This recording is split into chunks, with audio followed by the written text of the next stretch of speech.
Boa noite, tudo bem? Aqui quem está falando é o Arrisson. É um prazer recebê-los aqui nessa noite. A gente vem seguindo, tentando trazer aí bons conteúdos ricos para que vocês, né, professores, todo o nosso público, possam ter aí materiais interessantes, conteúdos interessantes, conceitos interessantes e bater esse papo sobre educação, já que esse é o nosso olhar, né? É isso que é o nosso propósito, trabalhar com educação. E hoje a gente tem convidados super especiais nessa noite para falar de um tema muito relevante para a gente, né? Que são esses alunos polegares, como engajar e ensinar os alunos nativos digitais, né? Então, assim, esses alunos que chegam e escrevem direto no celular, que batem foto do quadro, formam grupos virtuais para poder estudar, tudo paralelo à escola, vão buscar conteúdos extra de sala de aula, às vezes desafiam os professores dentro de sala de aula. Então, assim, é muito interessante a gente poder entender um pouquinho melhor qual que é a dinâmica desse tipo de aluno para a gente poder também conseguir criar um engajamento, criar uma conexão com esses alunos, né?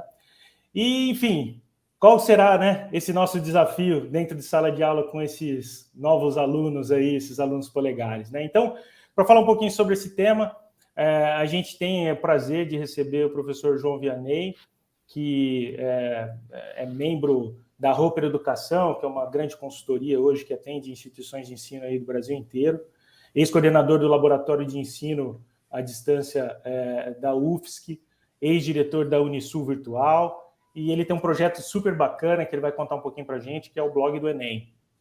E a gente também recebe a professora Juliana, que é mestre em educação pela Universidade Federal de Santa Catarina, é formada em biologia, ela atua já em escolas desde 2007 e hoje tem um papel importante aí na rede estadual de educação, sendo coordenadora pedagógica também do blog do Enem e do curso Enem gratuito. Então, gente, boa noite. Boa noite, professor Vianney. Boa noite, professora Juliana. É um prazer recebê-los aqui.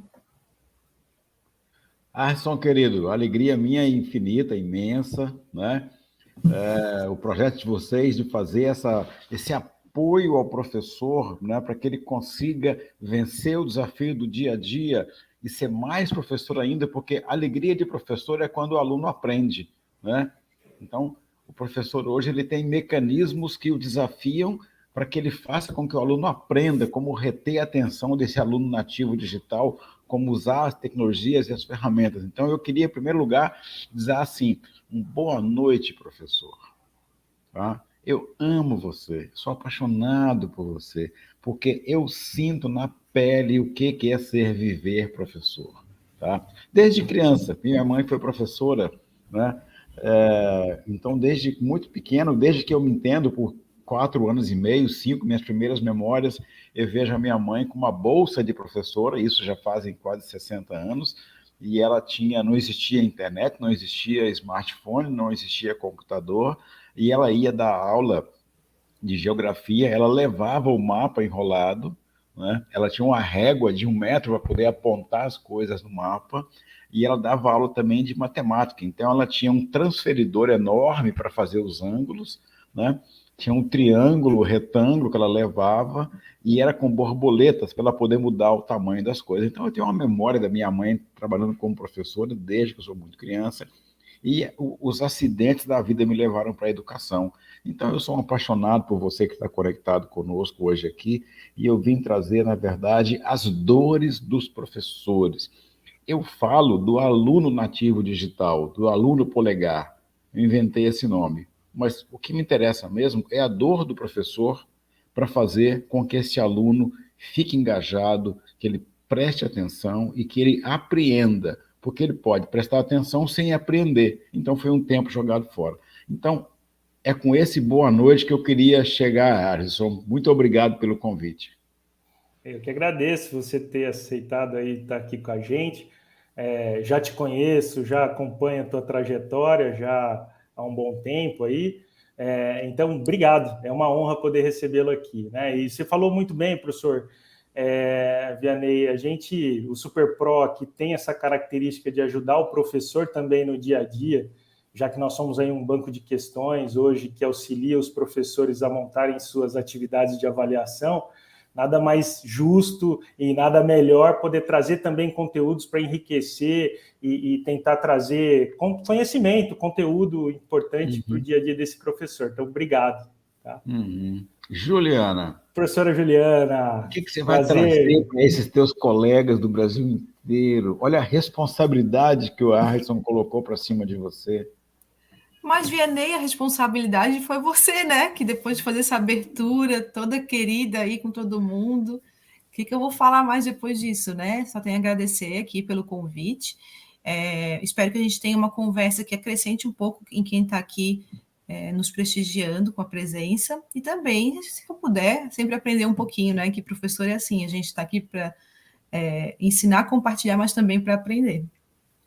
Legal, professora.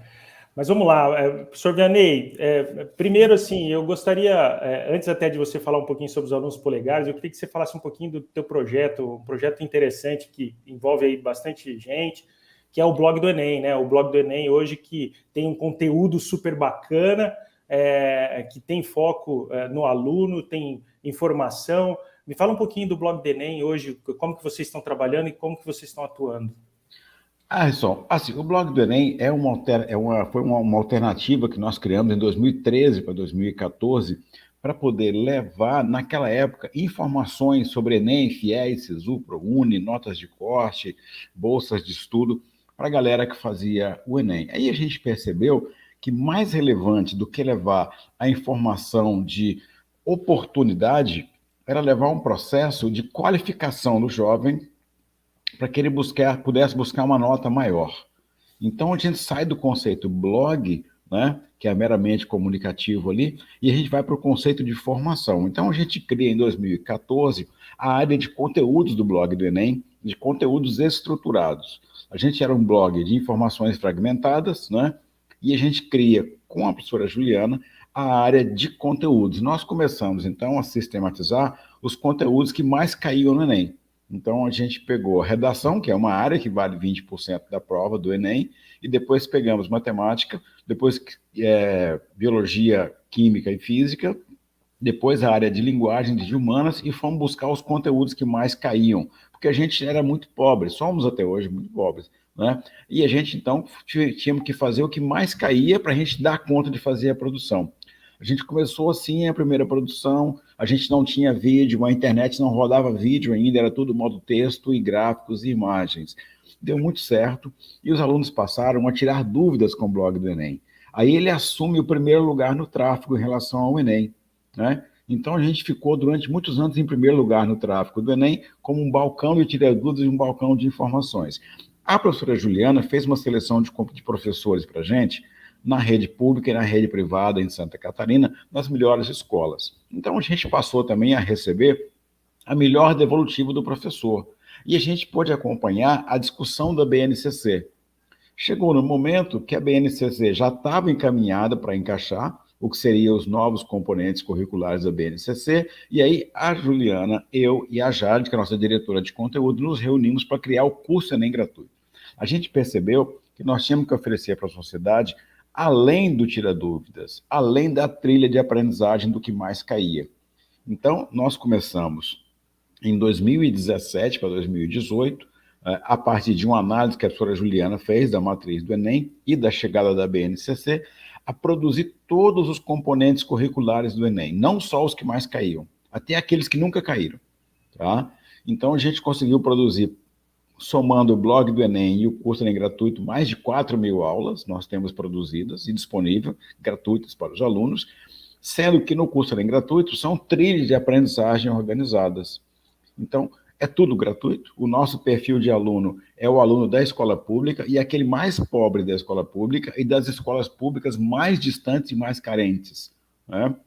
E ele encontra, então, no curso Enem gratuito, professores muito em sintonia com as novas tendências de educação, tá? E que sistematizam a aprendizagem em aulas sínteses. O que é uma aula síntese? o nosso aluno, ele já fez o ensino médio, ele está no terceiro ou no segundo ano. Então, não necessariamente o nosso conteúdo é um conteúdo de iniciar a aprendizagem, mas é um conteúdo de destacar a aprendizagem, porque ele já traz um saber. Então, a gente faz uma recuperação do conteúdo, tá?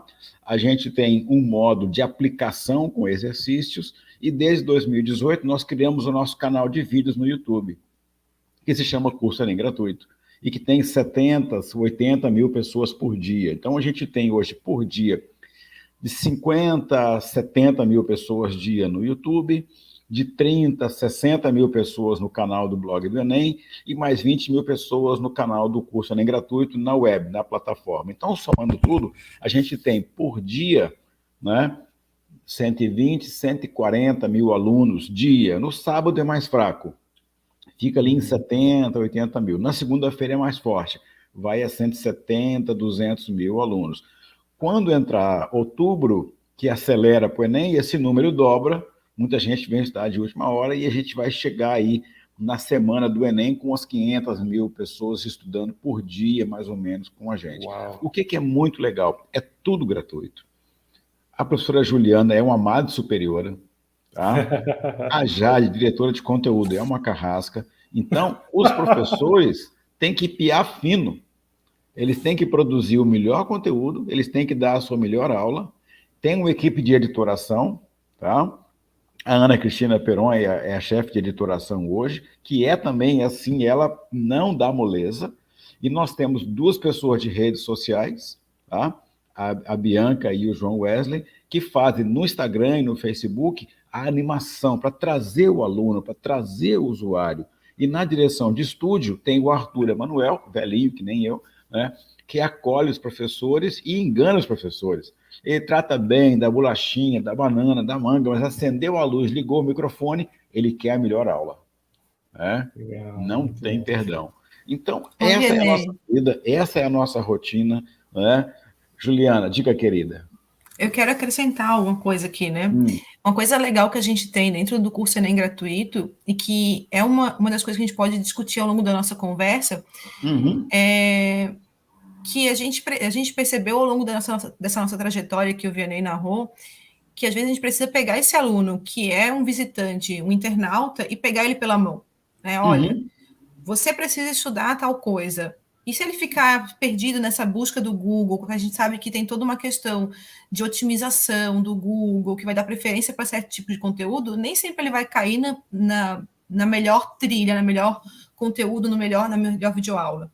Então, o que a gente faz também dentro do curso Enem Gratuito é fazer uma trilha de aprendizado. Olha, você vai, além de ter uma ementa, né, uma ementa, agora esqueci, um plano de estudos para cada necessidade, a gente também tem dentro de cada aula uma trilha, que é o quê? O aluno vai ser encaminhado para uma videoaula, para ver um resumo daquele conteúdo, depois ele tem a opção de ver uma aula escrita, de fazer um simulado, ou seja, a gente tenta explorar dentro das possibilidades do nosso site, diferentes formas de aprendizagem, diferentes mídias que esse aluno pode entrar, que ele pode utilizar. Então, são diferentes formas de aprender. Então, às vezes tem um aluno que tem dificuldade de prestar atenção numa aula, numa oralidade, e foca mais numa aula escrita, a gente tem essas possibilidades dentro do site. E uma outra coisa que eu acho muito legal é o quê? O nosso foco é o aluno, como o Vianney falou, mas também eu, enquanto professora, eu acho muito incrível que a gente disponibiliza para que os professores possam usar com os alunos. Né? Com os alunos. Muitas escolas utilizam nossos materiais. A gente tem devolutiva de escolas do Brasil inteiro. Né? Durante a pandemia, somando aulas escritas e aulas em vídeo, nós tínhamos 5 mil conteúdos, 5 mil componentes curriculares. Então, a gente fez um convênio com o Concede, que é o órgão que reúne as secretarias e os secretários estaduais de educação do Brasil inteiro. Fizemos um convênio com a TV Futura, fizemos um convênio com a Rede Vida, tá? E todo o nosso conteúdo foi colocado à disposição das escolas públicas e privadas do Brasil inteiro, dentro do programa Vamos Aprender, que foi criado pelo Concede. Além do programa Vamos Aprender, os institutos federais começaram a utilizar os nossos componentes como reforço para os alunos do ensino médio. Então, hoje, o nosso padrão de acesso no curso Enem Gratuito, no canal da web, por exemplo, você tem escolas do Brasil inteiro que utilizam os nossos materiais didáticos através de um embed de vídeo ou de um direcionamento de link. Para a gente foi um motivo de muito orgulho. Quando a gente vê assim, um Instituto Federal utilizar o nosso material, é um orgulho para a nossa equipe, né? Quando a gente vê um colégio marista, um colégio militar, uma escola da Rede Positivo, utilizar o nosso material como complemento para os alunos, a gente vê assim, puxa, né? Que legal, isso é um sinal assim. Muitas vezes o aluno acessa a gente por desespero, mas quando uma rede de ensino adota o nosso material, não é por desespero, é por uma análise criteriosa e aquele material foi validado. Então, quando o Concede adotou o nosso material e recomendou para as escolas e professores, também foi uma chave de validação para a gente. Então, a gente tem muito professor, hoje é um clássico, assim, né? Semana de prova, terror, né? Terceirão, semana de prova. Aí o aluno fala assim, professor, eu perdi aquela aula de matriz inversa. Vai no blog do Enem que tem. Né? Boa. Uhum. Professor, eu perdi, como é que eu faço mesmo? A regra de 3, assim, vai no blog do Enem que tem. Né? Professor, o que é isso? Vai no blog do Enem que tem. Então, isso é uma coisa que para a gente alegrou muito, né? E você, professor, que está conectado conosco agora, você pode interagir conosco também. O blog do Enem, o endereço é muito simples, é blogdoenem.com.br. O do curso Enem Gratuito já é mais complicado, porque são 3 palavras. Curso Enem Gratuito. Mas é cursoenemgratuito.com.br. E no canal do YouTube é curso Enem Gratuito. Então, é muito simples o acesso, né? E você pode utilizar como âncora para as suas revisões, você pode indicar para os seus alunos, e como a Juliana falou, nós temos 1.200 simulados prontos, gratuitos. E não é aquele simulado que o aluno abandona na metade do caminho, porque muita gente, na época do Enem, os colégios fazem um simulado com 180 questões e põe na internet para o usuário, para o aluno. Ele está ali em casa, sentado, passou 15 minutos, ele não tem mais paciência. Entendeu? Legal. Aí ele abandona. Então, a gente fez, na verdade, um simulado com 10 questões, né? Para o aluno resolver em 3 minutos cada uma, que é o tempo da prova do Enem. Então, em meia hora, ele faz 10 questões e conclui. Se eu colocar para ele 200 questões, ele abandona. Né? Então, é isso que a gente faz, esse é o nosso dia a dia. Professor Vianney, professora Juliana, um ponto muito importante que você colocou aí na tua fala é que a gente tem peraí. A Luciana Pontes, gente, lá do Integrado. Mas eu sou apaixonado pela Luciana, gente. Luciana, aqui, ó, tá pulando aqui, né? Olha aqui, ó, o coração tá pulando aqui, ó. Olha aqui, ó.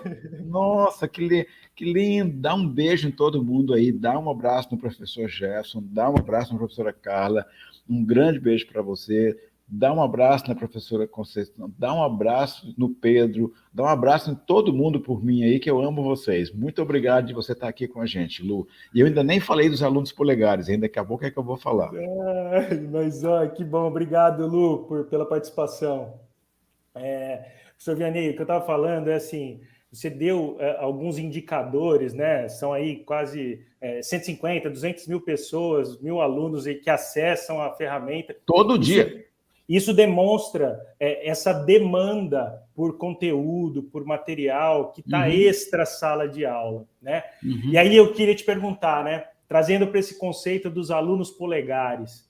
E aí, esse aluno que realmente está sempre buscando um conteúdo fora da sala de aula ali, tentando trazer até para dentro uma forma de desafiar esse professor que está na sala de aula, ele quer respostas mais rápidas. Me fala um pouquinho desse conceito que você tem trabalhado aí em suas falas. Olha, o que é o aluno polegar? O aluno polegar é o aluno que a Luciana tem no ensino superior, lá no Integrado, em Campo Mourão.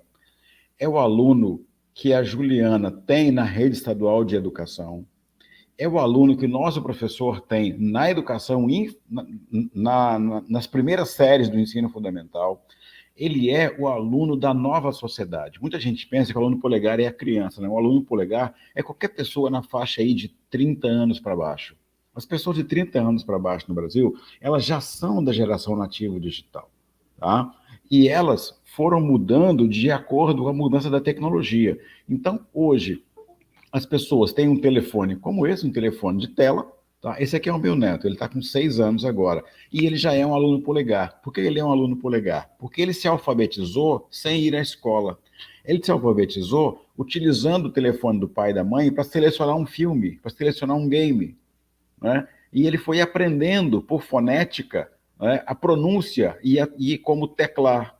Então ele, com 4 anos e meio, não só o meu neto, qualquer criança hoje de 4 anos e meio a 5 anos e meio, que usa o telefone dos pais para acessar um joguinho, acessar um game, né, ou jogar do telefone para a televisão, ele se autoalfabetiza, sem a lógica da cartilha formal, mas ele se autoalfabetiza.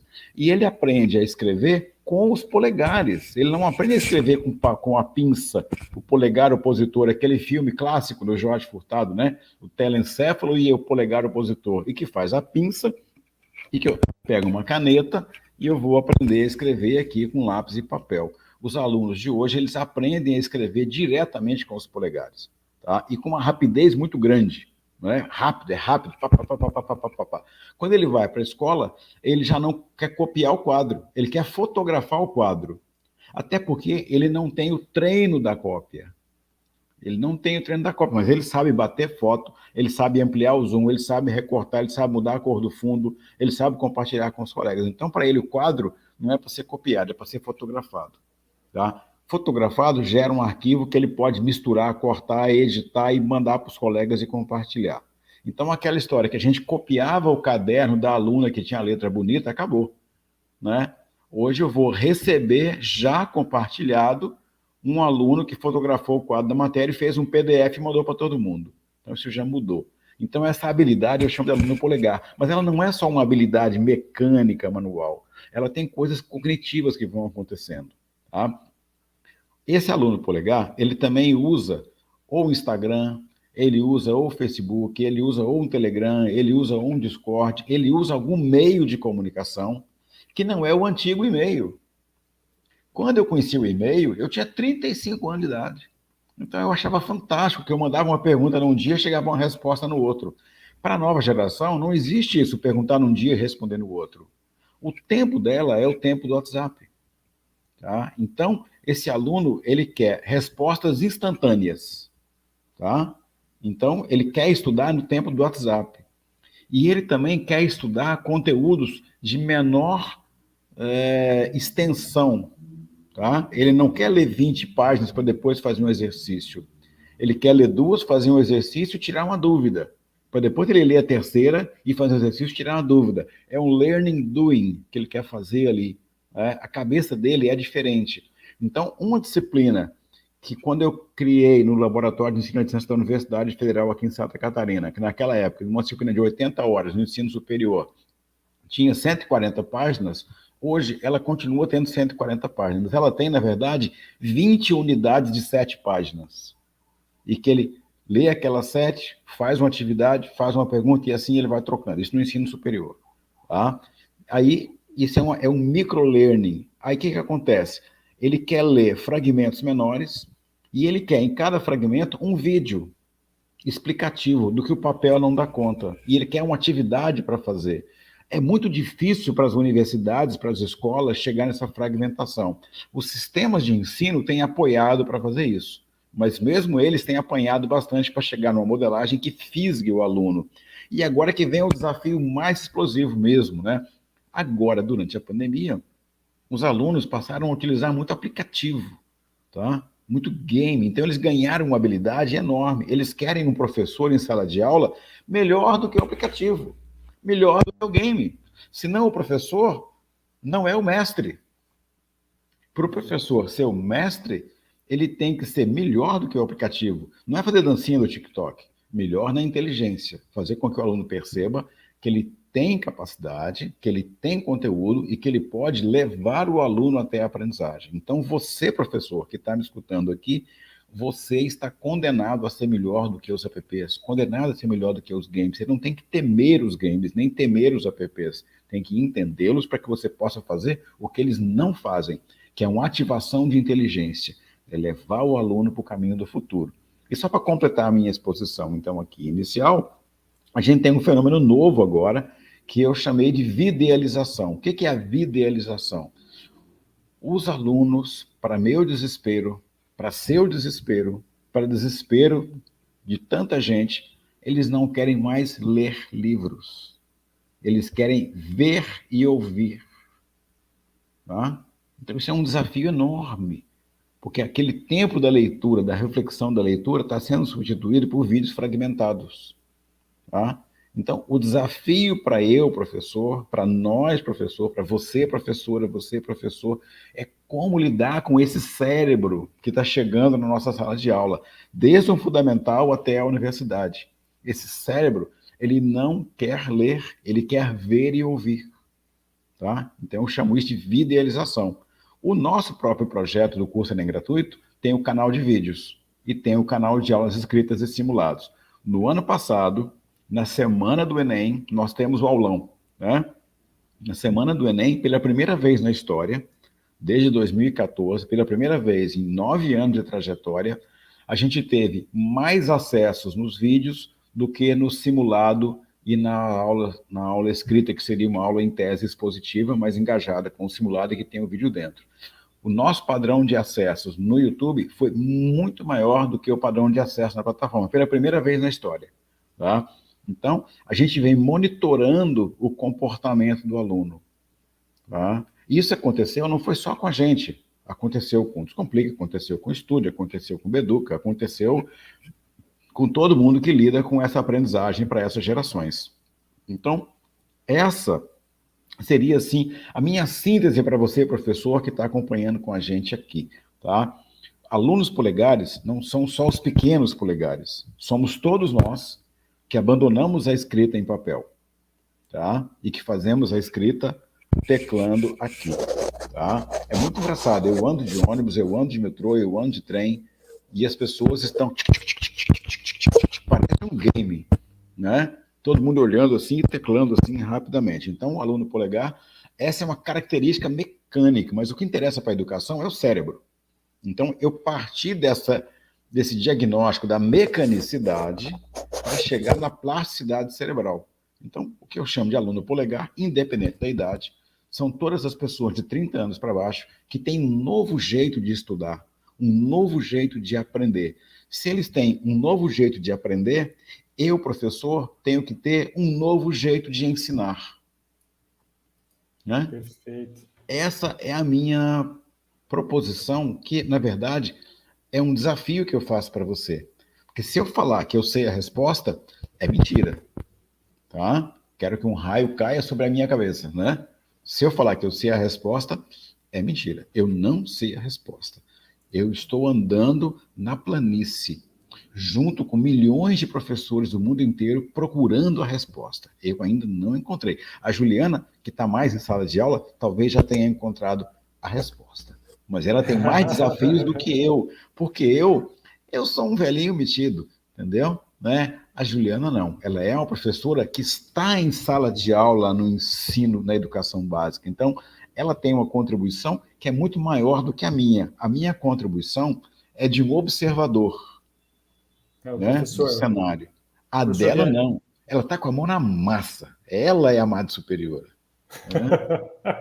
E professor Vianney, aqui no chat está bombando já com algumas colocações, né? A professora Débora Lima, ela coloca, né, que essa geração quer fazer no mínimo 2 coisas ao mesmo tempo. Por exemplo, ouvir um livro e fazer atividade física. Isso é muito bacana, né?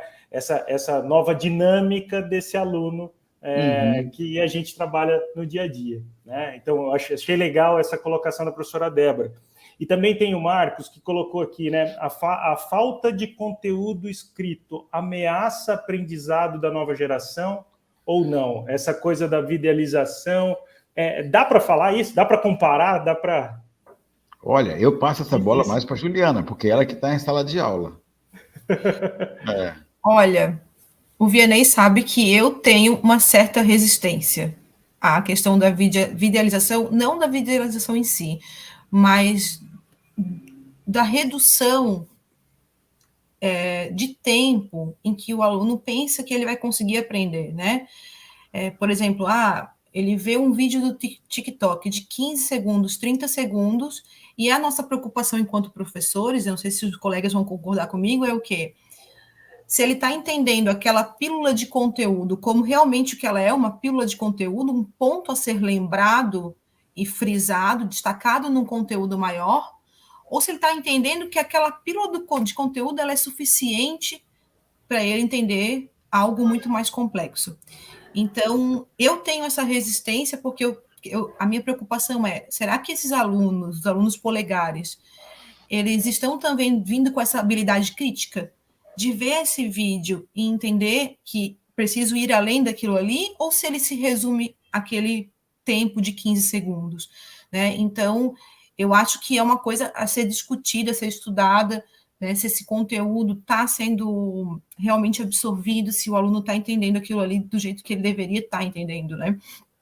E existem, eu não vou saber citar agora autores, mas eu já li algumas coisas falando que sim, que inclusive a falta de escrever à mão pode estar prejudicando a habilidade desses alunos. A gente está vivendo isso, né? Uma coisa que está acontecendo nesse momento. Então, a gente ainda precisa discutir, debater e pesquisar, né?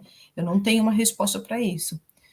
Mas... É muito difícil, né? Eu acho que não é um tema que se esgota assim rapidamente, né? A gente conseguiria trazer aqui uma proposição até para isso, mas eu acho que a tua experiência, né, como o professor Vianney colocou, né, em sala de aula, com os alunos, a realidade está aí. A gente tem um perfil de aluno que é essa, ele está como a extensão do corpo dele, o aparelho de telefone celular, né? Esse é fato. Ele já criou o mecanismo, a mecânica dele é diferente, então ele tem... Já ouvi até maluquices, não sei se é verdade, de que até os dedos polegares estão ficando mais compridos, né, na evolução do ser humano, mas o que eu quero dizer aqui, assim, como que nós, professores, né, isso está aí, é uma realidade, como é que a gente pode usar isso de uma forma benéfica, porque nós não vamos conseguir, sei lá, não deixar o aluno levar um aparelho de telefone para dentro de sala de aula. Quer dizer, e aí? Que nós temos que criar mecanismos para poder usar o telefone no nosso formato de aprendizagem, né? Ali naquele momento, né, do aluno e professor. Então, eu queria que você falasse um pouquinho, né? O que você tem feito ou como que você enxerga essa forma de administrar junto com esses alunos, né, no dia a dia, essa tecnologia toda que eles têm muito à mão, né? Essa é uma pergunta até da Marília Bueno. Eu acho que a gente poderia, Risson, colocar a apresentação que eu preparei para a gente ir puxando alguns dados e debatendo e complementando essas perguntas que o pessoal está fazendo. Perfeito. Eu acho que o primeiro gancho que eu queria puxar teve uma professora que comentou, agora eu não lembro o nome, que os alunos querem fazer duas coisas ao mesmo tempo. Eles querem ouvir um livro e praticar um esporte. Mas não são só os alunos, a gente também, né? Eu não sei vocês, mas eu fiquei a louca do podcast durante a pandemia e foi um hábito que eu trouxe. Eu não consigo lavar uma louça sem estar ouvindo, né? Eu acho que isso reflete a urgência do nosso tempo, né? Essa urgência de a gente estar sempre produzindo alguma coisa, sempre preocupado em estar aprendendo alguma coisa, estar sendo, usando nosso tempo de uma forma extremamente útil, né? Até que ponto isso é bom e até onde isso vai nos levar, a gente não sabe, né? Eu passo aqui ou... A gente precisa ir da Você tem que pedir para ele avançar, porque o comando está com ele. Pede para ele que ele vai avançando. Isso. Não, eu acho que sou eu que estou avançando. Tá, legal. Então, sou eu? Não, acho que é ele. Acho que é ele.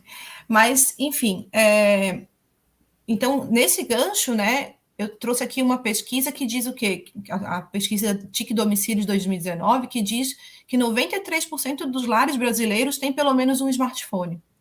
Ou seja, não é só o aluno que está com esse smartphone na mão, somos nós também, os pais, os professores, né? E o que a gente está fazendo com esse material, essa tecnologia em mãos?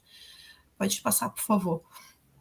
E eu e todos os colegas que estão aqui estão tendo a experiência de que, quando a gente está em sala de aula, a gente percebe que uma enorme parte dos alunos, especialmente alunos de áreas urbanas, vão estar carregando o smartphone, né, durante as aulas, e essa mobilidade dos smartphones facilita que ele seja uma coisa extremamente ubíqua, onipresente, que está o tempo todo na nossa vida, né? A gente hoje pensa, eu quero fazer uma receita de bolo, eu puxo o celular e vou ver a receita de bolo, não tem mais nem caderninho de receita. E a mesma coisa o aluno. Então, quando a gente está pensando aqui nos alunos polegares, a gente acaba querendo analisar um grupo da população, mas esquece que a gente também está nesse contexto. A gente não é o nativo digital que nasceu nesse mundo, a gente foi acompanhando esse mundo acontecer, mas a gente está, os professores em geral, né, estou falando aí de uma forma em geral, bastante inserido nesse mundo. Pode passar, por favor. Bom, e daí, respondendo a pergunta de alguns colegas, né, quais são os problemas que a gente pode relacionar essa onipresença dos smartphones nesses cotidianos escolares? Eu, particularmente, a partir das minhas leituras e da minha vivência, eu citaria 3 pontos principais. Primeiro, a questão do excesso do uso, né? Se tornou uma coisa tão importante que é, como o professor Vianney falou, quase uma extensão do aluno, né? Quase uma extensão da gente mesmo. A gente está o tempo todo mexendo naquele material, naquele smartphone, procurando, conversando e fazendo tudo que a gente pode. Paga a conta de banco, estuda, tudo por ali. E daí, um desafio enorme é o quê? É que o aluno entenda qual o momento que ele pode utilizar, em que aquele material, aquele smartphone é um material benéfico, um uso benéfico durante a aula, e em que momento ele está dispersando a atenção dele, né? Então, esse é o primeiro dificuldade, a gente demonstrar para o aluno qual é o limite, um limite que a gente, inclusive, tem dificuldade, né? Outra questão que eu levanto é o uso indevido. Aqui, o uso indevido, eu não sei se eu encontrei a palavra que eu gostaria realmente para traduzir esse meu problema, né? Eu entendo, pela minha experiência, pela minha pesquisa no mestrado, que a gente não sabe aproveitar o potencial do smartphone, e nossos alunos menos ainda. Já aconteceu de eu, por exemplo, passar um vídeo de mitose no YouTube e alguns alunos ficarem chocados que tem vídeo de mitose no YouTube, porque ele se limita a usar o YouTube para ver youtubers, ver joguinho e ver coisas, clipe da Anitta, enfim, que são coisas legais que a gente também quer ver, mas que a gente pode usar aquele tipo de aplicativo para coisas, né, diferentes, para estudos. Então, esses alunos estão com dificuldade de entender a potência do smartphone, a potência da internet que eles podem utilizar, né? E um outro ponto que eu acho bem importante, bem relevante, que aqui a gente tem uma ideia de estar olhando para esse aluno numa posição crítica, mas a gente também tem que olhar numa posição crítica em relação a gente enquanto corpo docente, né? Nós temos resistência aos smartphones. Eu tenho resistência quando eu falo da videalização, os meus colegas têm resistência dentro da sala de aula, né? E por que a gente tem resistência? Muito por uma resistência a ficar preocupado o que fazer com aquela coisa nova que está penetrando no nosso ambiente, que antes era o nosso domínio, e que está tomando um espaço muito importante, como o professor Vianney falou. A gente não consegue mais ser o professor que a gente era, que a gente aprendeu a ser com os nossos professores, a gente tem que ser diferente. E essa imposição do smartphone é o que joga na nossa cara o que a gente está deixando para trás, né? Outro ponto que eu acho muito relevante, que eu não tenho resposta e que é uma preocupação diária minha, é o uso indevido desse smartphone para gravar professor em sala de aula, para fazer um recorte de um contexto e às vezes usar contra o professor ou usar contra um colega, que é outro problema que a gente tem que se preocupar também constantemente. Bom, pode passar então. Professora, só antes de passar, já que a gente está falando aí Sim. dos problemas e tal, tem um comentário aqui do professor Alan que ele coloca muito isso, né? Vale reforçar que muito tempo de tela causa diversas distrações, já foram citadas as famosas dancinhas e outros, e esse excesso de tempo de tela, distrações, tem gerado, inclusive, depressão e ansiedade. Isso também é um ponto...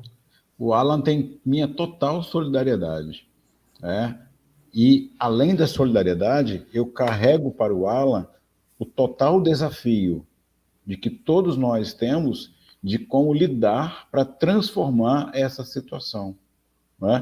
Porque, como a professora Juliana falou, se eu ficar numa posição defensiva, eu não resolvo o problema, porque o problema ele é maior do que o problema, ele é um imperativo da realidade. Então, a nossa realidade objetiva hoje, ela é a realidade digital.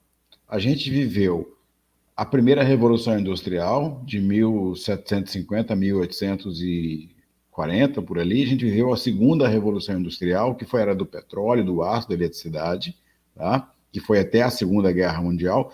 Quem vê um filme da Segunda Guerra Mundial é tudo aço. É tanque de guerra, é tudo navio, é tudo aço. E nós estamos agora na terceira Revolução Industrial, que é a era digital, né? E se você olhar para a guerra da Ucrânia, ela não é mais uma guerra do aço, ela é uma guerra da inteligência, né? É onde você localiza por um drone, por uma imagem de satélite para fazer um bombardeio. Tudo é diferente, a guerra é diferente, a vida é diferente, a cabeça do aluno é diferente. Então, se eu ficar numa posição negativa da realidade objetiva, eu não a transformo. Então, o desafio que eu trago para mim e que peço a participação do Alan é como que eu posso modificar o meu fazer docente para encantar esse discente digital e utilizar essas ferramentas para que ele aprenda com profundidade. Eu não tenho resposta, Alan. Eu tenho dúvidas e sei que nós precisamos caminhar. A Juliana está em sala de aula caminhando, então desculpa ter interrompido, Juliana, eu te devolvo a bola. Como é que você está tentando mitigar esses problemas, né? Que você colocou no teu slide aí. Que tá uma gracinha, é lindo. A Juliana, quando faz um quadro, gente, para gravar uma aula, uma beleza, põe no YouTube, né? Blog do Enem, curso Enem gratuito, Biologia, Juliana. Vocês vão ver os quadros mais maravilhosos que ela monta. Segue, Ju. Desculpa aí. Não, obrigada pelas colocações. Eu adoro fazer live com o Vianney, que eu só fico ganhando elogio e fica... Ele é demais, ele é demais.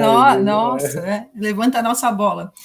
Então, eu até estou vendo nos comentários que o professor Maurício citou que, né, a questão na escola dele, eles guardam o material, os celulares dentro de um armário. E eu vou ser sincera, a gente já discutiu isso na escola que eu trabalho, nas escolas que eu já trabalhei, e a gente aqui em Santa Catarina, pelo menos, a gente esbarra em questão de legislação, né? A gente tem medo de dizer, olha, vamos guardar esse material. E também, eu não sei, né, se funcionaria em todos os contextos, mas a nossa reação, como eu falei, é essa, tentar... o desespero está tão grande, a gente está vendo tanto problema relacionado ao uso de celular que gera ansiedade e depressão nos alunos. Às vezes eles usam aquele celular de forma tão negativa para construir rixas entre eles mesmos e também, como eu falei, né, tentar provar coisas contra professores que a gente acaba tentando proibir. Mas eu, pessoalmente, não sei se a gente consegue sair desse imbróglio todo aí por esse caminho, né? Pode passar. Eu coloquei aqui algumas questões que eu acho que a gente pode ir até pulando, para não se estender muito, mas, como eu falei, a gente tem que pensar em alternativas, e daí eu discuti aqui o que é tecnologia, mas eu acho que pode passar, que daí vai pulando aí, né? Pode pular. Pode pular mais uma vez. Pode pular. Botei muita coisa. Pode ser aí, depois a gente volta. Então, enquanto o professor Vianney falava, eu lembrei de um texto que eu li agora, do Pérez Gomes, que é um autor espanhol muito importante na educação, né? Que ele fala o quê? Ele puxa um pouco isso que o professor Vianney falou. A gente tem essa questão mecânica do polegar, de ter habilidades, né, de editar, de tirar foto, de fazer tudo isso. E a gente também tem um universo gigantesco de dados. Eu acho que, então, o nosso maior desafio em sala de aula é o quê? É fazer com que esses alunos, eles transformem essas habilidades mecânicas, esse universo de dados, em conhecimento. E como fazer esse aluno transformar isso em conhecimento é um desafio gigantesco, porque a gente tem que pegar a partir de habilidades muito básicas. Voltar lá, olha, o que tu tem na tua mão? Esse smartphone é uma porta para o mundo, né? Se ele estiver conectado na internet. Como que tu vai fazer um bom uso disso, né? Como que tu vai transformar esses dados, essa questão mecânica, habilidade que é mecânica, é técnica, em conhecimento e, melhor, em sabedoria? Então, acho que esse é o maior desafio que a gente tem, é ensinar esse aluno esse caminho. A gente perde esse papel de professor, de ser detentor do conhecimento, né? E vários grandes cânones da educação falam que a gente tem agora um papel de mediador. E essa mediação entre tecnologia digital E sala de aula é uma coisa que a gente tem que correr atrás para conseguir essa habilidade. Trago também aqui essa fala do Ailton Krenak, que é um autor indígena brasileiro, né, atual, aí, tem livros muito bonitos, e eu ouvi ele num podcast semana passada, no podcast com o Emicida, que chama Ele, tá? É um podcast novo, e que ele falou uma coisa que me comoveu muito e que me lembrou essa nossa conversa que a gente teria essa semana. Ele fala que ele foi convidado para palestrar sobre educação para professores e que uma das coisas que ele falou foi que cada ser vivo que aporta, que chega nesse planeta, é uma novidade, seja ele pessoa, bicho, planta, é uma novidade. E a gente, quando é professor, que recebe essas novidades o dia inteiro, a gente quer encher essas novidades de ideia velha, né? Então, quando eu estou falando isso aqui, né? Eu estou falando da meia-culpa, porque eu também estou grudada e resistente às velhas práticas, porque eu tenho medo de não conseguir dar conta dessa mediação que é necessária, né? Mas, ao mesmo tempo, eu estou sabendo que eu tenho que fazer essa mediação e ajudar esse meu aluno a transformar esses dados, essa mecânica em conhecimento. Uhum. Pode voltar um slide, por favor? E daí eu trago algumas propostas. Gente, eu também não tenho respostas, eu também estou no mesmo barco que vocês. Eu estou tentando achar no nosso cotidiano e aprender fazendo, né? Algumas coisas que eu proponho, que eu penso. A gente ter um debate sobre as funções, né, como eu falei, das possibilidades do uso de smartphone. Conversar com esse aluno, como que ele pode entender esse mundo da internet. Por exemplo, que quando ele faz uma busca no Google sobre mitose, ele vai ter um resultado ali naquele Google que não necessariamente está ranqueado o melhor resultado primeiro. Né? Existem outras coisas que vão fazer com que o Google valorize um resultado, e a gente tem que saber disso, a gente precisa ter essa habilidade de análise, né, para saber o que está chegando para a gente. Então, eu acho que é essencial que a gente abra uma janelinha nesse nosso conteúdo cotidiano para a gente conversar com o nosso aluno sobre isso, para ele entender realmente como que está chegando o material que está chegando, as informações que estão chegando para ele. Outra coisa que eu acho bem importante, que daí é aquela história que o professor falou do armário, né? É a gente construir acordos coletivos. Então, olha, chegar na sala e dar a real para eles. Olha, eu quero, hoje a minha aula vai ocorrer desse jeito, ela é expositiva. Não tem espaço para o smartphone hoje, mas daqui a uma semana a gente pode fazer uma atividade com o smartphone e vocês podem propor essa atividade, vocês podem me ensinar algo que vocês queiram fazer. Eu quero gravar um podcast junto com a turma, professora, eu quero gravar um vídeo, a gente quer fazer uma entrevista com os colegas de outra turma. Então, a gente tem que aprender a fazer um acordo coletivo, sair do papel de autoridade e tentar conversar com esse aluno dentro do mesmo nível, né? E falar para ele, olha, eu preciso disso nesse dia, no outro dia eu posso ceder para ti. Outra coisa que eu acho bem importante é, como eu falei, né, criar oportunidade para o uso de smartphone. Eu não sei se a gente consegue, a gente não dá conta mais de proibir.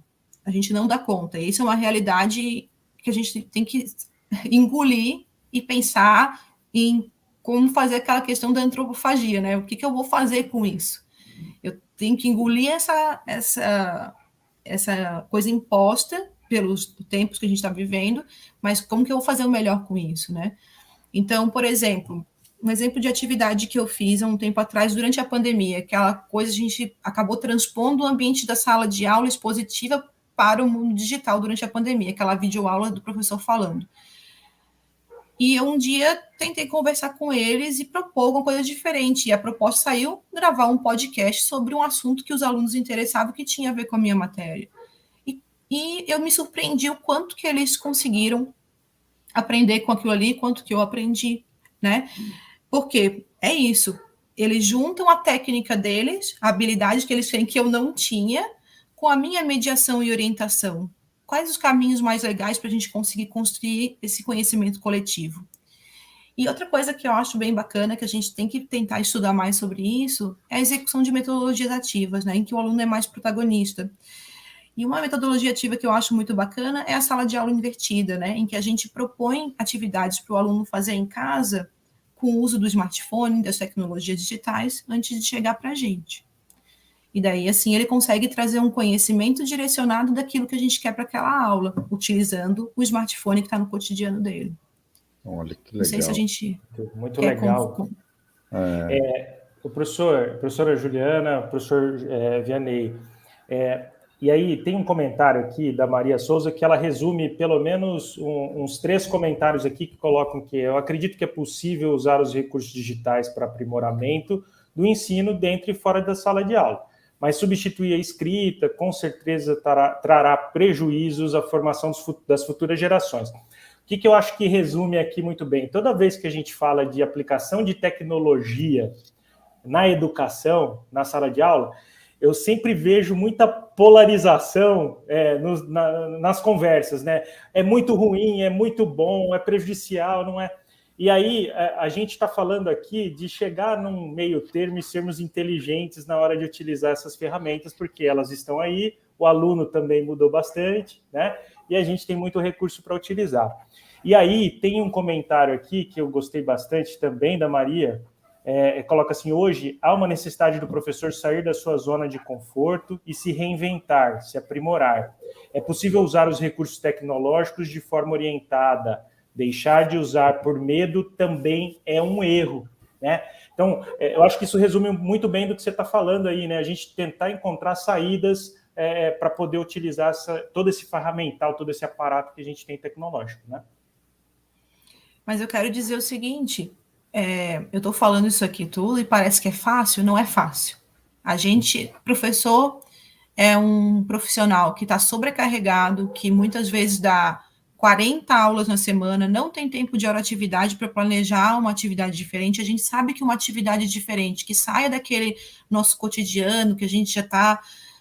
que a gente dá a mesma aula todo ano, né, digamos assim, a gente sabe que o quanto é um esforço conseguir fazer esse tipo de aula, que tem que ser muito bem planejada, muito bem encaminhada. Então, eu acho que não é sempre que a gente consegue, né? Mas a gente também não pode se paralisar porque a gente está... vai ser carregado, né? A gente vai ser atropelado por isso, na verdade. Então, quando dá, né, digamos, uma vez a cada semana, uma vez a cada 15 dias, ou uma vez no mês que seja, que a gente consiga propor, né, esse tipo de integração com o nosso aluno. É difícil?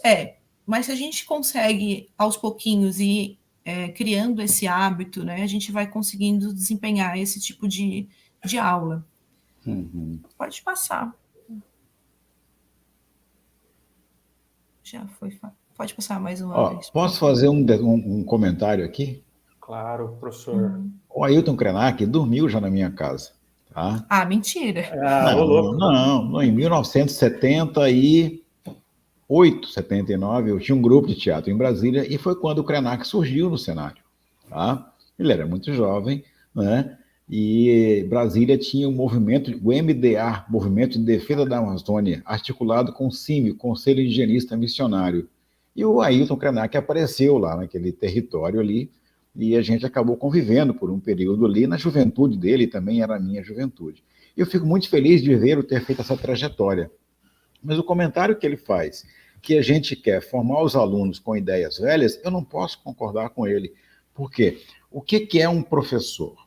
Um professor é um ente, nós, legitimados pela sociedade, para lidar com os nossos mais jovens e passar a eles o legado do conhecimento, para que eles possam se apropriar e avançar. O legado do conhecimento é consolidado. Então, eu tenho que passar o conhecimento consolidado para que ele se aproprie e que ele possa avançar. Porque o caminho da ciência é por avanço a partir do conhecimento consolidado. Então, eu não posso... mas o conhecimento consolidado está aí. A questão é, como é que a gente vai lidar? Não é necessariamente uma ideia velha. O conhecimento consolidado, ele é o nosso alicerce, né? Para que o jovem possa se apropriar daquele alicerce e fazer um edifício novo, aí do jeito das novas gerações, né? Então, eu só queria fazer essa pontuação. Eu fiquei muito feliz de vê-lo aqui. Às vezes eu leio nos jornais e tal, e lembro, né, da gente ali na beira da fogueira de madrugada conversando sobre as estrelas do céu, né? Então, eu fico muito feliz. Mas eu não eu não renuncio à posição do professor, porque o Mas eu professor acho, tem uma eu interpreto de uma forma responsabilidade diferente. muito grande. Diga, desculpa. Eu interpreto de uma forma diferente, Vianney. Eu Ah, acho que a questão não é o conhecimento acadêmico consolidado. A questão é uhum. como a gente está trabalhando esse conhecimento acadêmico consolidado. O A jeito. escola, do jeito que ela existe, que a gente está acostumado, ela existe há quanto tempo? Né? A carteirinha enfileirada uma atrás da outra, o professor enquanto o cara que está transmitindo conhecimento. Então, eu acho que ele questiona isso, né? Até quando a Hum. gente vai se ver nessa postura de autoridade, de detentor do conhecimento, e vai continuar querendo incutir esse tipo de comportamento nos nossos estudantes. Eu vejo dessa forma. Eu acho que ele não está questionando a questão do conhecimento acadêmico, né? Uhum. E eu Não sei. queria, se eu pudesse trazer ainda mais uma questão, né? Porque assim, a gente teve um momento pandêmico, né, que tem diminuído e que a gente teve que fazer uma virada muito rápida para a utilização da tecnologia. E Uhum. agora eu vejo e sinto que existe uma certa resistência dos alunos, inclusive na volta para as atividades presenciais como eram antes, né? E aí, né? Queria trazer essa discussão aqui para a gente. É óbvio que pode ter ali um pouquinho da. O aluno também ficou um pouquinho acostumado com aquela coisa de fazer uma prova online e tal. Mas e aí? Como que a gente pode retornar, sendo que esse aluno já ficou um pouco mais acostumado com essa forma digital de estudar? Assim, Então, nada volta, Não né? volta, né? Não, o Cazuza já Já cantou, né? O foi, tempo já não foi. para, não para, não para, né? O Chico Buarque, apesar de você, amanhã vai ser outro dia, né? Então, assim, querer voltar não dá, porque a realidade não aceita, né? A realidade te impõe o avanço. Eu acho que o desafio maior é, como a Juliana colocou agora há poucos minutos, né? É o jeito de a gente fazer a docência, o jeito de ser professor, o jeito de fazer a docência é o nosso desafio, né? Esse é o nosso desafio, como fazer a nova docência. E a gente está numa fase de turbulência. A gente acabou de sair da pandemia, não saímos, não, está morrendo 100 pessoas por dia ainda. Ainda bem que cada dia morre menos, né? Mas a gente está saindo da pandemia para uma etapa de reaprender a vida, né? O meu local de trabalho durante o dia é um deserto, e ele era povoado de pessoas, né? Hoje ele é um deserto em função do trabalho remoto. E o resultado do trabalho continua aparecendo. O que eu percebo na cabeça do aluno, e a gente fez uma pesquisa na Hopper o ano passado, é que a volta para o ensino presencial ela tem que ter significado. O aluno aceita o espaço presencial, estou dizendo o aluno adulto. O aluno aceita o espaço presencial da instituição se for para fazer alguma coisa a mais do que o virtual. Para fazer a menos do que o virtual, não justifica o deslocamento, não justifica o gasto a mais, não justifica um monte de coisa. Então, nós, professores, ao mesmo tempo do ensino presencial na educação básica no Brasil, e mesmo já no ensino médio, no ensino técnico, com uma carga de virtualidade, nós temos um desafio que é lidar com um jovem extremamente contemporâneo, extremamente conectado, que tem uma habilidade digital inusitada, que é impossível o professor competir com a habilidade do aluno. É impossível o professor competir com a habilidade digital do aluno. Então, o professor tem que, primeiro, induzir o aluno, no bom sentido, a usar essa habilidade digital para o conhecimento. Como Juliana colocou, muitos jovens de 9, 10, 11, 12 anos no Fundamental 1 não sabem que tem todo o conteúdo estruturado em trilhas de aprendizagem para ele poder frequentar. Ele está numa vibe ainda de entretenimento com as mídias digitais. O aluno do ensino médio, ele já sabe que ele tem os portais de consulta, entre eles o blog do Enem e o curso Enem gratuito, tá? Mas os mais jovens não sabem. E o aluno adulto, muitas vezes, cai numa cilada de comprar trabalho, de pegar a questão que já tem a resposta conhecida. Aí é a tecnologia desvirtuando, né? É a tecnologia contra a aprendizagem. E aí o professor desespera, né? Porque ele vê um aluno que burla, que utiliza a tecnologia para burlar, jogando contra o próprio aluno, porque ele não vai ter o conhecimento apreendido, assimilado. Então, é muito desafio, muito desafio. Acho que a professora Juliana Live ia falar. boa é quando a gente quer conversar e vai surgindo um monte de ideia, né? Gente, eu tô com a minha mão toda preta de canetinha da Feira de Ciências. Eu vi um comentário da Estela e indo de encontro com o que o Vianney está falando, que ela falou assim que eu não sei, que ela fala que a gente usou tanto as tecnologias digitais durante a pandemia que o aluno agora não quer mais usar. E daí eu acho que a gente tem que pontuar algumas questões. Como que a gente usou essa tecnologia digital durante a pandemia? Nas escolas que eu estava, por conta da minha... daí eu faço a meia-culpa novamente. Por conta da nossa dificuldade de lidar com as tecnologias, naquele rompante, de ter que gravar aula, editar aula, tudo sozinho, o professor teve que virar 1001 funções. A gente acabou fazendo o quê? Reproduzindo a sala de aula de tantos anos que já tem no meio digital. Então, isso não atraiu o aluno realmente, porque ele estava na frente de um computador vendo o professor falando, assim como ele vê dentro da sala de aula. A gente não conseguiu, nesse meio tempo, se aproveitar desse meio digital para fazer outras questões, porque a gente foi atropelado por um monte de questões que foi a pandemia, enfim, né? Então, eu acho que o fato de não gostar é muito relativo a isso. Na escola pública que eu trabalho, os alunos tinham a opção de pegar o material didático impresso. E a gente viu uma enorme migração dos alunos do material digital para o material impresso ao longo da pandemia, ao longo do ano escolar. E depois eu conversando com eles, foi muito em relação a isso. Professora, material digital estava lá digital, eu tinha que ler no celular, eu prefiro ler ele impresso. Porque é exatamente o mesmo material que estava lá digital, mas ele podia imprimir, destacar, escrever, né? Enfim, se fosse impresso. Então, eu acho que um pouco do problema está nessa reprodução que a gente fez. A gente não conseguiu aproveitar o melhor que o digital poderia oferecer, né? E tem um outro ponto que eu acho importante a gente também destacar. O contexto de uma escola particular, privada, para uma escola pública é muito diferente. A escola que eu trabalho é uma escola dentro da Grande Florianópolis, uma zona urbana. E eu tenho muitos alunos com dificuldade de acessar a internet. Mesmo eles tendo o smartphone na mão, geralmente esses alunos eles têm o uso de internet 4G. Eles não têm uma banda larga disponível para eles, né? Então, o que acontece? A gente tem dificuldade de usar o material digital com esse aluno, porque se ele vai ver uma videoaula, ele gasta o pacote de dados dele. Se ele vai baixar uma apostila, também vai ter um gasto do pacote de dados. Então, essa é outra dificuldade que a gente não pode esquecer.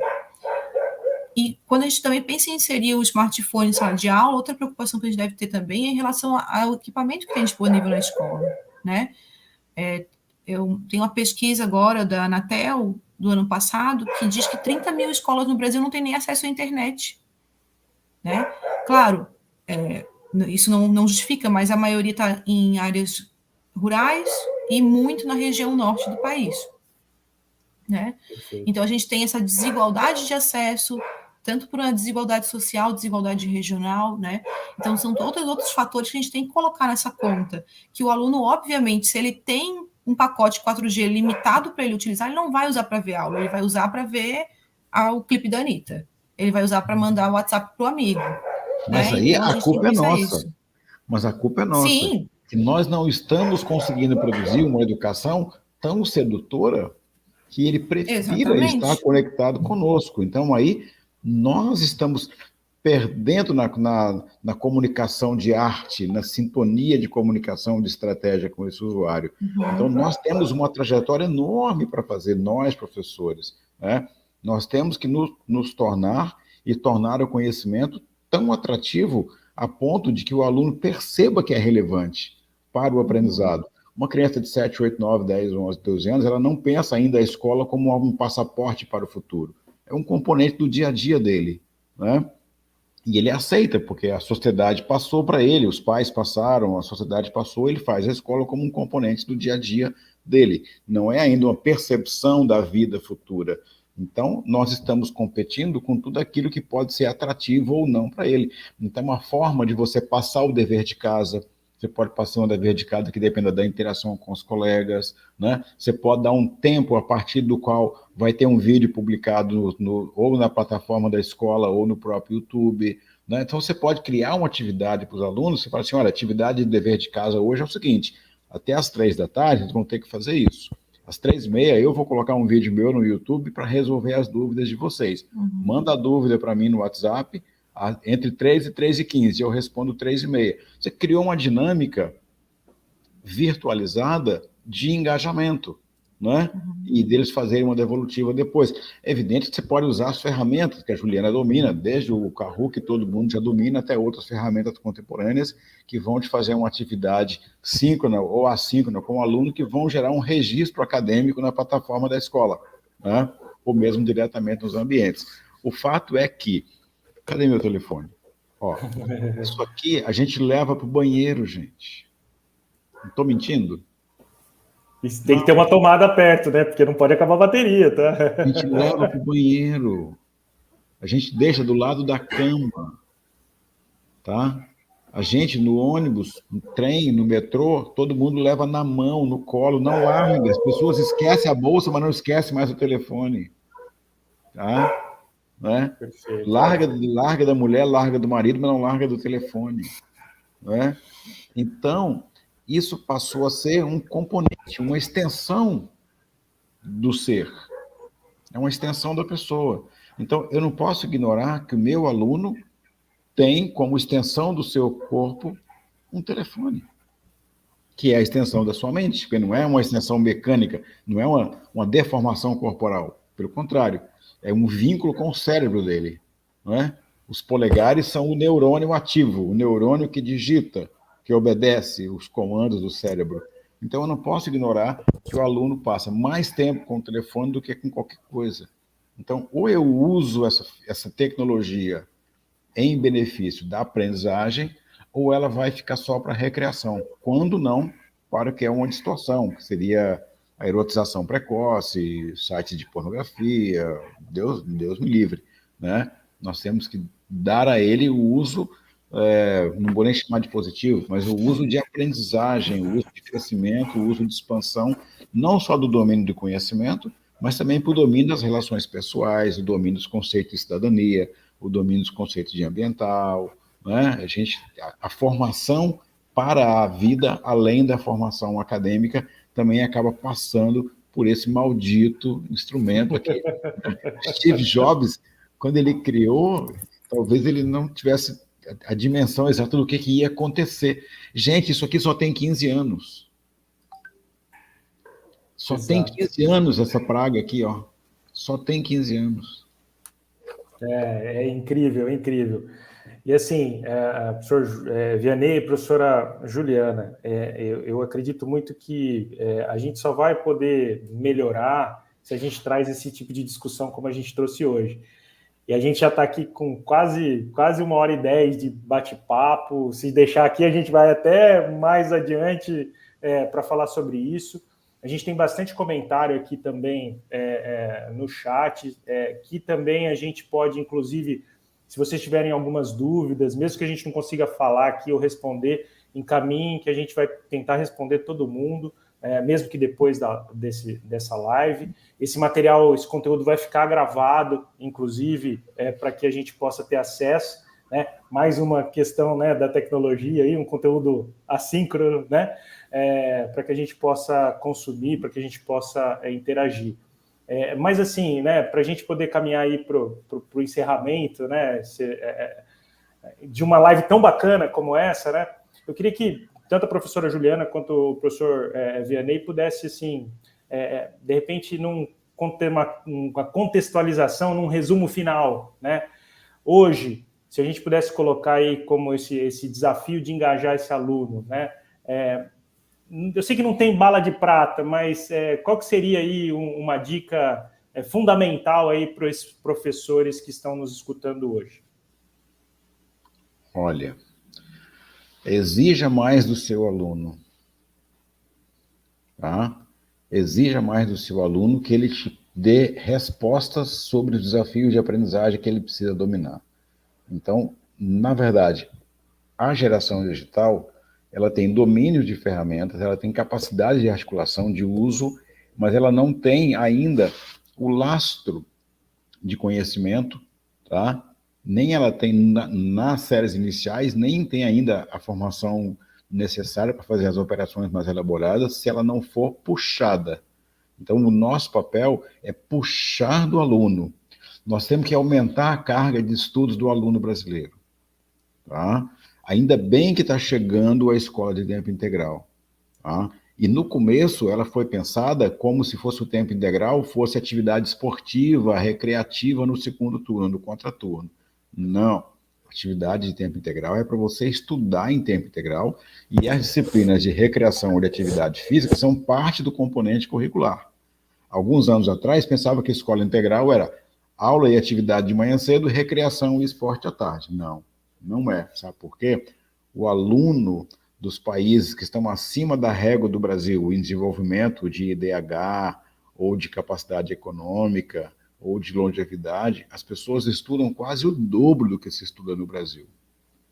Onde eu milito mais, que é o ensino superior, se eu pego um aluno noturno de educação presencial ou um aluno de EAD de um curso gigantesco como administração ou pedagogia, ele está estudando 2h30 por dia. Tá? Um aluno da Argentina estuda de 4 a 6 horas por dia.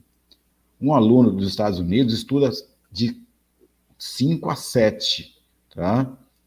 Um aluno da Inglaterra estuda de 6 a 8 horas por dia. Então, o nosso aluno estuda pouco. O nosso aluno faz pouco dever. O nosso aluno faz pouca atividade. Então, se a gente vai usar essa maquininha do capeta aqui, é para que a gente possa oferecer mais e exigir mais. O problema é como a Juliana falou, os professores estão dando 40 horas e não tem tempo de hora atividade. Tá? Mas se você utiliza uma parte do seu tempo para criar uma atividade, ela fica criada. No ano que vem, você só atualiza. Então, você pode ter o seu repositório pessoal de atividades ou um repositório compartilhado com seus colegas da escola, colegas professores. Então, na linha do tempo, uma atividade que você produz e aplica, você melhora e corrige para o ano seguinte. E aí você já pode criar uma nova. Então, você vai acumulando atividades de aprendizagem que possam gerar maior engajamento, maior permanência. O Cláudio Moura Castro, um amigo de muitos anos, um pesquisador da educação, hoje é aposentado, mas todo ano eu chamo ele para fazer uma live na Roper. Ele fala o seguinte: nada substitui o tempo qualificado de interação professor-aluno. Tá? Se é um tempo qualificado, não existe aula chata, não existe atividade que seja enfadonha. Então, o nosso desafio hoje, enquanto professor, o meu desafio hoje, enquanto professor, é como é que eu posso usar as tecnologias para o aluno brasileiro ser mais exigido no cérebro dele, para que ele possa ter uma resultante de aprendizagem maior do que a minha geração teve. Porque o Brasil não é competitivo no mundo hoje. A gente está exportando soja, minério de ferro, tá? Café. Isso é uma economia do século XIX, entendeu? A gente não está exportando inteligência, a gente não está exportando valor agregado. Por quê? A nossa produtividade, que é resultante da educação, ela é baixa. E a gente não consegue melhorar essa produtividade se a próxima geração não for melhor do que a minha. Ela não pode ser igual. Pior ainda se ela for a menos do que a minha. Então, a geração que vem depois da Juliana tem que superar a Juliana. A geração que vem depois do Harrison tem que superar o Harrison. Né? E a gente só consegue fazer isso se a gente fizer uma educação exigente. Não adianta ser bonita, interativa e enfeitada e engajada. Ela tem que ser exigente para que a gente possa tirar mais daquele cérebro, para que ele possa chegar num patamar que supere o das gerações anteriores. Perfeito, muito legal. Professora Juliana. Eu reafirmo o que eu falei ali anteriormente, né? Eu acho que a gente tem que fazer as coisas dentro do possível, né? A gente realmente é um profissional sobrecarregado, a gente também... Eu estou reafirmando aqui o que tanta gente já fala, né, que a gente não pode pensar que o nosso aluno é uma massa, que todos estão partindo em pé de igualdade, que todo mundo é nativo digital, né, e que todo mundo tem acesso a isso, mas que a gente tem que realmente, como o professor Vianney falou, a gente tem que tentar ao máximo explorar esse mundo digital em consonância com a nossa aula, né, tentar fazer com que essas aulas se encontrem, que essa tecnologia seja parte do nosso cotidiano em sala de aula, que a gente consiga estabelecer acordos de uso com nossos alunos, enfim, acho que o caminho não é um só, né? São vários os caminhos e várias as experimentações que a gente tem que ir testando ao longo do nosso dia a dia. Muito legal, muito legal. Eu queria pedir um segundo também para fazer o nosso merchandising, né? Para você que não está desde o começo com a gente, porque é uma live ela tem as pessoas que chegam, saem, chegam, e tem as que chegam e ficam, mas depois do começo. Então, a Juliana e eu temos um trabalho em comum, que é o trabalho do blog do Enem, do curso Enem gratuito. A Juliana é nossa coordenadora pedagógica, um trabalho brilhante. Você tem, para você usar e recomendar para os seus alunos, ou criticar e mandar sugestões para a gente, o acervo de todo o conteúdo do ensino médio sistematizado. Nós temos 5.000 componentes de aprendizagem simulados, aulas na internet, aulas no YouTube e atividades, com todo o conteúdo do ensino médio. Na pandemia, isso foi homologado pelo Ministério da Educação e pelo CONSED, foi apropriado pela TV Cultura, foi apropriado pela Rede Vida e foi apropriado pelos institutos federais. Então, a gente tem uma curadoria. Então, um material nosso, do blog do Enem, do curso Enem gratuito, que você encontra, ele já teve uma pré-seleção, a professora Juliana coordena esse trabalho, e a gente fica muito feliz se você puder utilizar. O acesso é 100% gratuito. A nossa empresa agora foi incorporada pelo Grupo Vitro, né? Ela vai ter uma capacidade maior de produção ainda de conteúdos. Então, o que a gente espera é que a gente esteja contribuindo para que os alunos com mais dificuldade de aprendizagem possam utilizar os nossos componentes para poder alcançar. Aqueles alunos que estão na aprendizagem regular, que possam utilizar para avançar. E aqueles alunos que estão no ápice da turma, que eles possam utilizar os nossos conteúdos para ficar mais avançados ainda. Então, o que a gente quer é contribuir para esse processo, para que os estudantes brasileiros tenham mais tempo dedicado ao estudo e que possam ter uma capacidade de contribuição para a sociedade através da aprendizagem maior do que as gerações atuais. Esse é o nosso desafio, é o nosso propósito. Professor Vianney, professora Juliana, muito obrigado mesmo por esses momentos que a gente passou junto aqui. Quero agradecer também a todas as pessoas que puderam participar da nossa live de hoje. Como o professor Vianney colocou aqui, entram e saem, nós chegamos a picos aí de 100 espectadores simultâneos, pouco mais que isso, o que para nós é muito importante, porque a gente sabe, reforçando o que a professora Juliana colocou, professor tem uma carga horária de trabalho, na verdade, assim, tem uma carga de trabalho absurda. A carga de trabalho é acima da carga horária de trabalho. Exatamente, né? É uma coisa, assim, absurda mesmo, e vocês também poderem dedicar esse tempinho para a gente poder falar sobre educação, falar sobre como a gente pode melhorar a educação, eu acho, assim, uma coisa muito especial. Então, eu só tenho a agradecer mesmo a oportunidade de quem escutou a gente, de poder ter dado esse momentinho para a gente poder falar sobre isso. Então, professora Juliana, professor João Vianney, muito, muito obrigado mesmo. Todos vocês que participaram também, muito obrigado. O professor Vianney fez o merchandising dele, eu também quero fazer um pouquinho do meu merchandising. A gente, como banco de questões, o SuperPro, que já atende aí mais de 70 mil professores todos os meses que fazem as suas atividades de avaliação. A gente tem uma promoção agora em alusão ao Dia do Cliente, né? A gente lançou agora um cupom de desconto de 20% para qualquer compra que for feita de assinatura no nosso site. Então, utilizem, o cupom Cliente 20, tudo em caixa alta. Quando for fazer a aquisição lá do seu plano, configurou o plano, só colocar Cliente 20. Tá, o cliente 20 é com 20 algarismo ou 20 escrito? 20 de algarismo, tá? Cliente e se eu escrever, 20. então, cliente 40? Ah, não vai dar certo, porque é só o cliente 20 que está funcionando, tá? Então, gente, mais uma vez, professora Juliana, professor Vianney, muito obrigado mesmo, prazer falar com vocês aqui. Parabéns pelo projeto do blog, do Enem, das aulas que a gente tem gratuitas do Enem, material muito qualificado, material rico, parabéns mesmo, parabéns pelo projeto e muito obrigado pela presença de vocês. Ok, muito obrigado. Beijo. Gente, até lá, até a próxima, um abraço, até!